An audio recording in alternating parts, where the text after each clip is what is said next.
고난주간 금요일 묵상 마태복음 27장 45절에서 56절 말씀.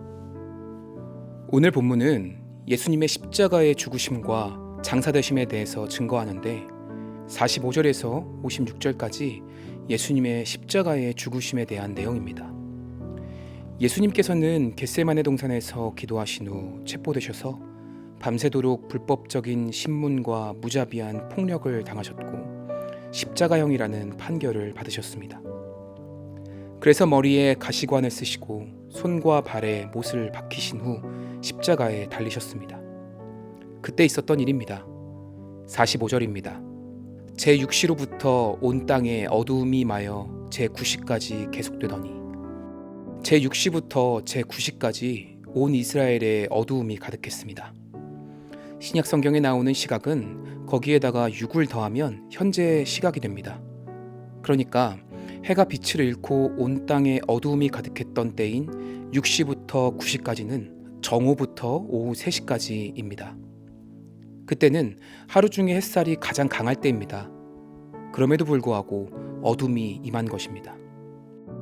모세가 이스라엘 자손들을 애굽에서 인도하여 낼 때에 10가지 재앙이 있었습니다.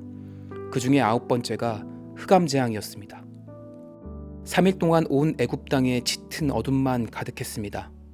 하나님께서 어두움으로 애굽을 심판하시는 것이었습니다. 그래서 이 어두움은 모든 인간의 죄를 대신해서 예수님께서 심판을 받으시는 것에 대한 하나의 표현이라고 할 수 있습니다. 십자가 위에서 극한의 고통에 이르신 예수님께서 이렇게 외치셨습니다. 46절입니다. 제9시쯤에 예수께서 크게 소리질러 이르시되 엘리 엘리 라마 사박다니 하시니 이는 곧 나의 하나님 나의 하나님 어찌하여 나를 버리셨나이까 하는 뜻이라. 엘리는 나의 하나님이고 라마는 왜 라는 의문사고 사박다니는 당신이 나를 버리다의 뜻입니다. 그래서 엘리 엘리 라마 사박다니는 성경에 있는 그대로인 나의 하나님 왜 나를 버리셨습니까? 라는 뜻입니다. 예수님께서 십자가 위에서 7마디 말씀을 하셨다고 해서 이것을 가상칠언이라고 부릅니다. 그 중에서 누가복음에 기록된 것 3개, 요한복음에 기록된 것 3개가 있고 나머지 하나가 바로 46절 엘리 엘리 라마 사박다니인데 이것은 유일하게 두 복음서 마태복음과 마가복음에 기록되어 있습니다. 예수님께서는 인류를 구원해 주시기 위해서 십자가 위에서 성부 하나님께 버림당하실 정도로 자기 자신을 버리셔야 했습니다. 마치 사람의 죄를 속하기 위해서 흠없는 어린 양을 번제단에 태워버린 것처럼 말입니다. 그래서 예수님을 세상 죄를 지고 가는 하나님의 어린 양이라고 합니다. 예수님께서 십자가 위에서 절규의 기도를 드리실 때 사람들의 반응은 이랬습니다. 47절에서 49절입니다. 거기 섰던 자 중 어떤 이들이 듣고 이르되 이 사람이 엘리야를 부른다 하고 그 중에 한 사람이 곧 달려가서 해면을 가져다가 신 포도주에 적시어 갈대에 꿰어 마시게 하거늘 그 남은 사람들이 이르되 가만두라 엘리야가 와서 그를 구원하나 보자 하더라. 예수님께서는 극한의 고통을 당하시며 엘리라고 불렀는데 사람들 귀에는 엘리야라고 들렸던 것입니다. 그리고 해면은 물과 같은 액체를 빨아들일 수 있는 일종의 스펀지 같은 것입니다.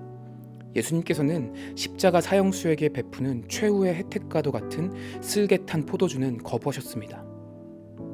하지만 식초 같았던 신 포도주는 마셨습니다. 그렇지만 그걸 주는 건 사실 조롱하는 것과 같았습니다. 예수님께서는 육체적인 고통을 받았을 뿐만 아니라 사람들에게 조롱당하는 고통까지 기꺼이 감당하셨던 겁니다. 그때 또 어떤 사람들은 엘리야가 와서 그를 구원하나 보자 라고 더 깊은 조롱을 예수님께 행하였습니다. 그렇게 사람들이 조롱하고 있을 때 예수님께서는 이 땅에서 마지막 숨을 내어 쉬셨습니다. 50절입니다. 예수께서 다시 크게 소리 지르시고 영혼이 떠나시니라. 다시 크게 소리 지르셨다는 것은 가상칠언 중에서 마지막 두 말씀인 다 이루었다와 아버지여 내 영혼을 아버지 손에 부탁하나이다 일 것입니다. 이를 통해서 우리는 우리의 죄악된 본성으로 인해서 죽음에게 죽임을 당할 수밖에 없지만 예수님께서는 능동적으로 자신을 죽음에게 내어주셨다는 것을 알 수 있습니다. 51절과 53절입니다. 이에 성소 휘장이 위로부터 아래까지 찢어져 둘이 되고 땅이 진동하며 바위가 터지고 무덤들이 열리며 자던 성도의 몸이 많이 일어나되 예수의 부활 후에 그들이 무덤에서 나와서 거룩한 성에 들어가 많은 사람에게 보이니라. 예수님께서 십자가에서 돌아가실 때 4가지 초자연적인 현상이 일어났습니다. 정오부터 오후 3시까지의 어두움이 임했고 성전의 성소와 지성소를 나누던 휘장이 위에서 아래로 찢어졌고 땅이 진동하고 바위가 터졌으며 죽었던 성도들이 깨어났습니다. 성소와 지성소 사이에 있던 휘장은 일반 가정의 창에 달아놓는 커튼 정도가 아닙니다. 그 휘장은 청색, 자색, 홍색 실과 모시실로 짰는데 그 길이는 약 15에서 20m나 되었고 폭이 10여 미터였으며 두께도 약 10cm가 되었습니다. 그 휘장을 정결하게 하기 위해서는 정결례탕, 즉 깨끗한 물에 한번 집어넣었다가 꺼내서 다시 달 때는 제사장이 무려 300명이나 힘을 모아서 달았다고 합니다. 그리고 그 휘장은 황소에 메어두고 찢으려고 해도 찢어지지 않았다고 합니다.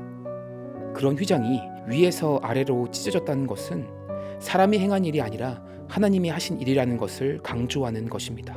그 성소 휘장이 찢어진 시각이 금요일 오후 3시 정도였으니까 당시의 성전에서 제사장들이 저녁 제사와 안식일의 준비로 아주 분주했을 것입니다.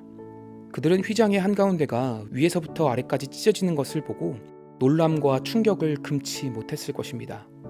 그래서 그 이후로 대제사장만이 아니라 하나님의 자녀는 누구든지 담대하게 하나님의 보좌로 나아갈 수 있게 되었습니다. 또한 잠자던 성도들이 일어난 것은 3일 후에 있을 부활과 더불어 장차 모든 성도가 맞이하게 될 부활을 보여주는 일종의 예시와도 같습니다. 이러한 일들을 보고 백부장과 예수님을 지키던 군인들은 그분은 진실로 하나님의 아들이었습니다 라고 고백했습니다. 마땅한 고백입니다. 55절에서 56절입니다. 예수를 섬기며 갈릴리에서부터 따라온 많은 여자가 거기 있어 멀리서 바라보고 있으니 그 중에는 막달라 마리아와 또 야고보와 요셉의 어머니 마리아와 또 세베대의 아들들의 어머니도 있더라. 예수님께서 이 세상에서 마지막 호흡을 내어 쉬는 순간까지 그 모습을 지켜본 사람들은 예수님의 12제자가 아니라 여인들이었습니다. 제자들은 요한을 제외하고 하나같이 다 도망가 버리고 말았지만 여인들은 거기에 있었습니다. 그 여인들에게 로마의 군인들과 맞서 싸울 수 있는 무력이 있었던 것도 아니었고 사람들을 좌지우지할 수 있는 권력이 있었던 것도 아니었고 막대한 재력이 있었던 것도 아니었습니다. 거기서 그냥 지켜보기만 했습니다. 때로는 그저 함께 있는 것만 해도 큰 힘이 될 때가 있습니다. 병상에 있을 때나 임종을 맞이할 때가 특히 그러합니다. 우리 또한 예수님께서 고난당하실 때에 그 자리에서 곁에 서서 힘이 되어줄 수 있는 그러한 예수님의 제자, 하나님 나라의 백성이 될 수 있는지 스스로 돌이켜봐야 할 것입니다. 57절에서 66절까지 예수님의 장례와 무덤 경비에 대해서 말씀하고 있습니다. 57절과 58절입니다. 저물었을 때에 아리마대의 부자 요셉이라 하는 사람이 왔으니 그도 예수의 제자라. 빌라도에게 가서 예수의 시체를 달라 하니 이에 빌라도가 내어주라 명령하거늘. 첫 시작에 저물다 라는 것은 해가 지기 직전이나 직후를 가리키는 말인데 오후 6시경입니다. 하나님께서는 신명기에서 나무에 달려 죽은 시신을 밤새 두지 말고 당일에 장사하라고 하셨습니다. 그래서 아리마대 요셉은 안식일이 시작되기 전에 장례를 치르기 위하여 예수님의 시신을 달라고 요청했던 것입니다. 아리마대 요셉이 언제 예수님을 알게 되어 따르게 되었는지 성경에 나타나 있지 않지만 그는 알려지지 않은 제자였습니다. 그리고 처음에는 자신이 예수님의 제자인 것을 두려워하여 드러내지 못했습니다. 그가 가진 물질 때문인지 그가 누리고 있는 지위 때문인지는 알 수 없지만 그는 숨어 있었습니다. 하지만 마지막 순간에는 빌라도 총독에게 가서 당돌하게 예수님의 시신을 줄 것을 요청했고 곧 안식일이 시작되었기 때문에 빌라도는 내어주지 않을 수 없었습니다. 예수님께서 출생할 때에는 아버지 요셉이 돌봐주었습니다. 헤롯 대왕이 내린 2살 이하의 모든 아이를 죽이라는 그 명령을 따르지 않고 애굽으로 피난까지 가면서 지켜주었습니다. 반면에 아리마대 요셉은 예수님의 마지막을 돌봐주고 있습니다. 예수님께서 이 땅에 오실 때에도 요셉이 있었고 떠나실 때도 요셉이 있었습니다. 59절에서 61절입니다. 요셉이 시체를 가져다가 깨끗한 세마포로 싸서 바위 속에 판 자기 새 무덤에 넣어두고 큰 돌을 굴려 무덤 문에 놓고 가니 거기 막달라 마리아와 다른 마리아가 무덤을 향하여 앉았더라. 요셉은 깨끗한 세마포로 예수님의 시신을 쌌습니다. 세마포는 당시 최고급 천이었습니다. 깨끗한 세마포는 비싸다는 것을 강조하는 것이 아니라 요셉이 예수님의 장래에 정성을 다했다는 것을 강조합니다. 그리고 그 무덤이 한 번도 사용하지 않은 새 무덤이었기 때문에 예수님의 부활이 더욱 또렷해지는 것입니다. 아울러 그 상황을 끝까지 지켜보는 여인들의 모습을 통해서 제자의 진정한 모습이 어떠해야 하는지를 우리에게 교훈해 줍니다. 62절에서 64절까지 말씀입니다. 그 이튿날은 준비일 다음 날이라 대제사장들과 바리새인들이 함께 빌라도에게 모여 이르되 주여 저 속이던 자가 살아있을 때에 말하되 내가 사흘 후에 다시 살아나리라 한 것을 우리가 기억하노니 그러므로 명령하여 그 무덤을 사흘까지 굳게 지키게 하소서. 그의 제자들이 와서 시체를 도둑질하여 가고 백성에게 말하되 그가 죽은 자 가운데서 살아났다 하면 후에 속임이 전보다 더 클까 하나이다 하니 그 이튿날이 준비일 다음 날이라고 하는데 그날은 안식일이자 유월절이었습니다. 그때 유대인들은 아무것도 하지 않았습니다. 대제사장들과 바리새인들이 안식일에 빌라도를 찾아갔다는 것은 율법을 위반한 것입니다. 이처럼 그들은 스스로 목숨처럼 지키던 율법의 규정을 어겨가면서까지 필사적으로 예수님을 제거하려 했습니다. 사람이 잘못된 생각에 사로잡히고 나면 통제하기가 어렵습니다. 마치 운전을 하다가 감정에 사로잡히고 나면 그렇게 하면 안 되는 걸 알면서도 자신의 행동을 잘 통제하지 못하는 것과 같습니다. 속이는 자는 유혹하게 하는 사람, 길을 잃게 만드는 사람입니다. 예수님께서는 죽임을 당할지라도 3일 만에 다시 살아날 것이라고 제자들에게 반복해서 말씀하셨습니다. 그 말을 들은 제자들은 그 말씀을 믿지 못하고 뿔뿔이 흩어진 상태였는데 예수님을 죽인 사람들은 정확하게 기억하고 있습니다. 그래서 시신을 도둑질해 가지 못하도록 지켜주기를 요청한 것입니다. 오늘 본문의 막은 이렇게 내려오고 있습니다. 65절과 66절입니다. 빌라도가 이르되 너희에게 경비병이 있으니 가서 힘대로 굳게 지키라 하거늘 그들이 경비병과 함께 가서 돌을 인봉하고 무덤을 굳게 지키니라. 힘대로의 문자적인 뜻은 알고 있는 대로입니다. 빌라도 총독은 대제사장들과 바리새인들에게 경비병을 내어주고 그들은 가서 예수님의 무덤을 돌로 인봉했습니다. 돌로 인봉하다라는 말은 돌에 도장을 찍는다는 말입니다. 과거 손편지를 보낼 때 봉투에 풀을 붙인 후에 거기다 X자나 사인을 써놓든지 아니면 도장을 찍곤 했습니다. 무덤을 막은 돌문에 그렇게 했다는 것입니다. 그리고 경비병들에게 무덤을 굳게 지키게 했습니다.